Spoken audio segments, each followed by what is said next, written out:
இன்றைய சிந்தனை மார்க்கு நற்செய்தி அதிகாரம் 8 இறை வார்த்தைகள் 14 21 முடிய. இறை இயேசு கிறிஸ்துவின் எனது அன்பிற்கும் பாசத்திற்கும் உரிய இறை நெஞ்சங்களே, உங்கள் அனைவருக்கும் மீட்பராம் இயேசு கிறிஸ்துவின் இனிய நாமத்தில் வாழ்த்துக்கள் நிறைந்த ஜெபங்கள். அன்பிற்கினியவர்களே, ஒவ்வொரு நாளும் இறை வார்த்தையின் வழியாக பல வழிகாட்டுதல்களை நம் ஆண்டவராம் இயேசு கிறிஸ்து நமக்கு கற்றுத்தருகிறார். அதன் வழியில் இன்றைய சிந்தனை.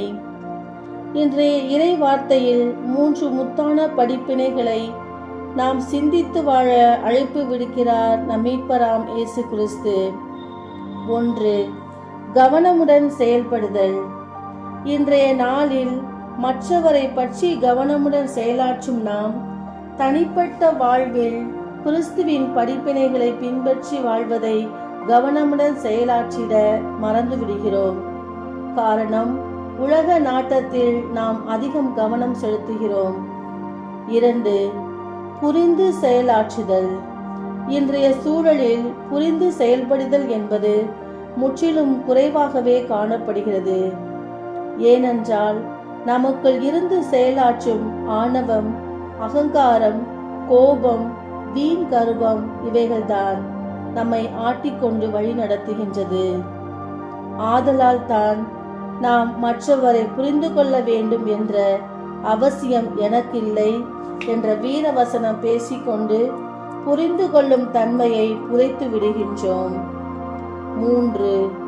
உண்மையை உணர்ந்து உலகிற்கு எடுத்துரைத்தல். உண்மையா? அப்படி என்றால் என்ன என்று கேட்டவன் தான் பிலாத்து. தன் வாழ்வும் பதவியும் அதிகாரமும் அத்தனையும் போலித்தனம் நிறைந்தது. அதனால் தான் வாழ்வில் உண்மை என்பது இல்லை.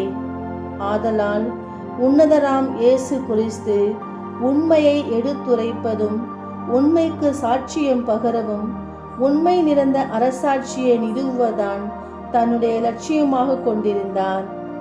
அதற்காக தன்னுயிரை தந்து உலக மக்கள் உண்மையில் நிலைத்து நின்று செயலாற்றிட அழைப்பு விடுக்கின்றார்.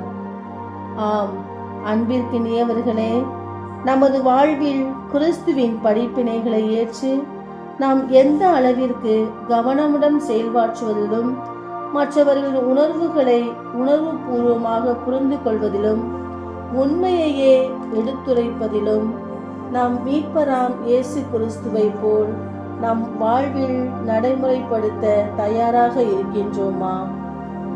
சிந்திப்போம். இறை படிப்பினையில் கவனமுடன் செயலாற்றுவோம். மற்றவர்களின் உணர்வுகளை புரிந்து நடந்திடுவோம்.